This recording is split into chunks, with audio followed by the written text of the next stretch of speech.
media-media bahwa pemimpin kita ini mulai dari Pak Karno sampai itu kan tidak lepas dari peran Kanjeng Ratu Kidul, sehingga seperti Bung Karno itu kan termasuk tokoh ya hebat, bahkan diakui oleh dunia, gitu Romo. Nah itu apakah benar Romo, sesosok pemimpin yang hebat itu tidak lepas dari peran Kanjeng Ratu Kidul, itu bagaimana Romo? Kalau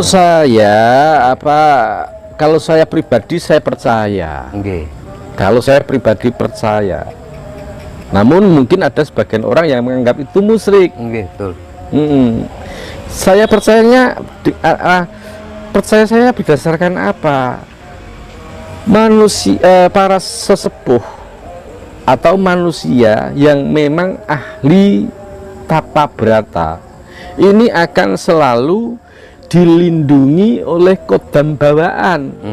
Nah, kodam bawaan ini yang disebut Kakang Kawah ini bisa mengirimkan sinyal kepada para penguasa alam gaib untuk melindungi bendorone, gitu loh. Bukankah dilambangkan di pewayangan adanya Satrio Pandowo itu selalu diikuti oleh 4 ponokawan, ya lah? 4 ponokawan diantaranya Semar, Gareng, Petruk, dan Bagong. Nah, sedangkan 4 ponokawan ini tidak lain adalah penjelmaan dari dewa yang ngejowantah atau dewa yang menyamar menjadi manusia, yang pada akhirnya ketika saat bendorone, pada saat tuanya mendapatkan musibah ini, diberikan pertolongan lewat jalannya dia, lewat caranya dia untuk berkomunikasi dengan yang di atas. Begitu pula tanpa sepengetahuan kita, saudara kita ini langsung berhubungan dengan yang di atas untuk melindungi momongan atau orang tersebut. Kodam bawaannya Pak Jokowi, ketika Pak Jokowi akan pergi berangkat menunaikan tugasnya sebagai kepala negara, kodam bawaannya ini sudah kontak dulu kepada penguasa alam gaib. Ini momongan saya mau ke sana, tolong dilindungi, seperti itu. Ini ada titipan pertanyaan Romo dari netizen, dari subscriber. Ya, iya. Menurut ajaran Jawa, orang nikah yang didahului sama adiknya itu akan sulit dapat jodoh. Benar apa enggak? Begini, yang namanya sulit. Oke, saya ulangi. Jadi saudaraku, kalau penjenengan akan menikah namun karena kakaknya belum menikah, terus didahului, nanti kakaknya menjadi sial, gitu kan? Seperti itu. Tidak juga. Adapun ajaran langkahan, melangkai kakaknya atau mendahului kakaknya lalu diadakan ritual, itu adalah suatu bentuk penghormatan. Ana dongeng enthek-enthek, si tumunggul patenono, tumunggul apa dosane, aja dindak kualat, lali dalan ketiwasan. Artinya, saudara kita jangan sampai kita dahului, tapi hormatilah dia agar kita tidak mendapatkan musibah. Setahun menikahkan anak 2 kali, yang satu anak kandung dan yang satu anak angkat. Apakah ada pantangannya atau larangannya? Tidak ada. Tidak ada, nggih? Tidak ada. Jadi setahun menikahkan 2 anak, jika tidak ada pertalian darah tidak masalah. Tapi setahun menikahkan 2 anak atau mungkin bersamaan sekaligus bertalian dengan darah, misalnya saya punya 2 anak perempuan, saya nikahkan sekaligus atau setahun 2 kali, ini tidak boleh.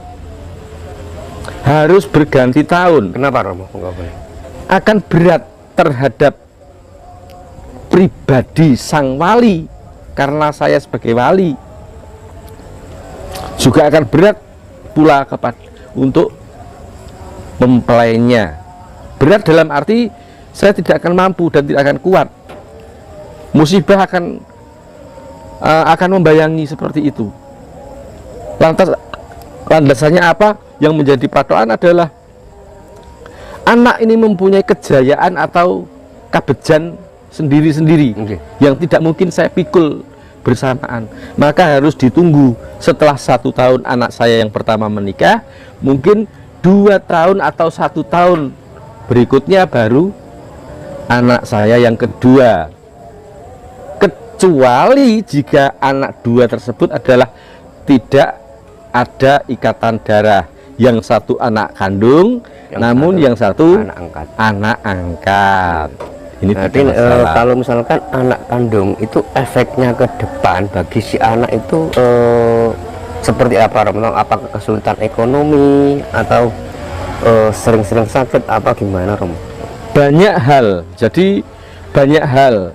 Sebagai pelaku dalam upacara adat, saya banyak miteni atau mengingat di mana saat saya mendapatkan job manten kembar.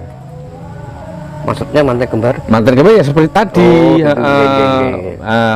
dua manten sekaligus itu pasti kalau tidak terjadi perceraian, ini pasti ekonominya yang seret. Kalau bukan ekonominya yang seret, akan jatuh bangun. Kalau tidak jatuh bangun, orang tua atau walinya yang meninggal. Itu pasti Romo ya? Pasti. Terus untuk menyiasati Romo, ya misalkan 1 tahun mau menikahkan 2 orang anak, itu untuk menyiasatinya bagaimana Romo? Ya, untuk mensiasatinya adalah yang satu dinikahkan terlebih dahulu. Setahun kemudian adakan pernikahan anak yang kedua, sekaligus resepsi. Baru kemudian yang pertama tadi ngikut. Jadi resepsinya mantannya 2, tapi sebenarnya yang satunya sudah menikah duluan. Ini satu. Yang kedua, yang satu diserahkan kepada besan. Jadi kita tidak mau tahu, kita hanya mencukupi segala administrasinya saja, dan kita tidak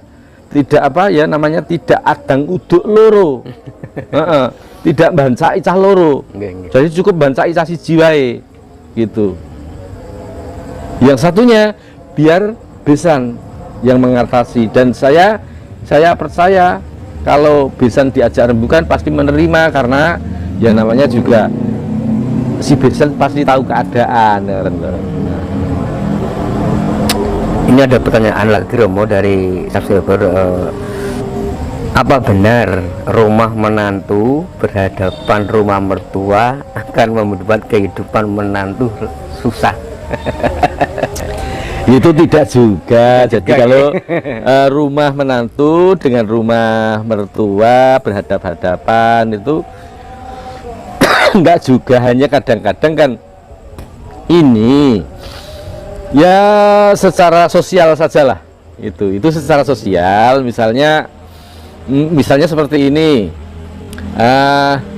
si mertua dalam kondisi saat kekurangan, tiba-tiba si menantu belanja berlebihan. Nah, itu loh sosialnya di situ loh.